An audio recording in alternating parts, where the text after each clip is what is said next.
గత 10 ఏళ్లుగా హైదరాబాద్ దాని పరిసరాల్లో చెరువులు కుంటలు విధ్వంసానికి గురయ్యాయన్నారు పీసీసీ అధికార ప్రతినిధి చెన్నగాని దయాకర్. ప్రకృతిని కాపాడుతున్న రియల్ హీరో సీఎం రేవంత్ అని అన్నారు.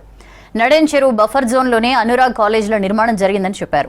బీఆర్ఎస్ ఎమ్మెల్యే పల్ల రాజేశ్వరరెడ్డి తన అధికారాన్ని అడ్డుపెట్టుకుని అధికారులపై ఒత్తిడి తెచ్చారని తెలిపారు.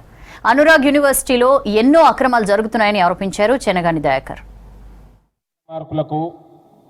భూ కబ్జాదారులకు గుండెల్లో రైలు పరిగెడతా ఉంది.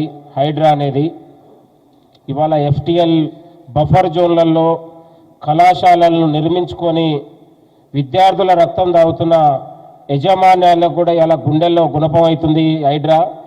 హైడ్రా అనేది ఎక్కడ కూడా బంధుప్రీతి ఉండదు, చుట్టరిక ఉండదు. హైడ్రా అనేది ఒక ఏజెన్సీగా ప్రకృతిని కాపాడడం కోసం రాష్ట్ర ముఖ్యమంత్రి గారు ఒక ప్రకృతి బిడ్డగా, ఒక నల్లమల్ల నుంచి వచ్చిన రైతు బిడ్డగా, ఒక పోరాట యోధుడు కాబట్టి ఒక హైడ్రాను ఏర్పాటు చేసి ఒక ప్రకృతిని కాపాడడం కోసం ఇవాళ కాంగ్రెస్ ప్రభుత్వం తీసుకున్న నిర్ణయంతో తెలంగాణలో ఒక రియల్ హీరో కాదు, ఒక రియల్ హీరోగా ఇవాళ ప్రజలు భావిస్తూ ఉన్నారు.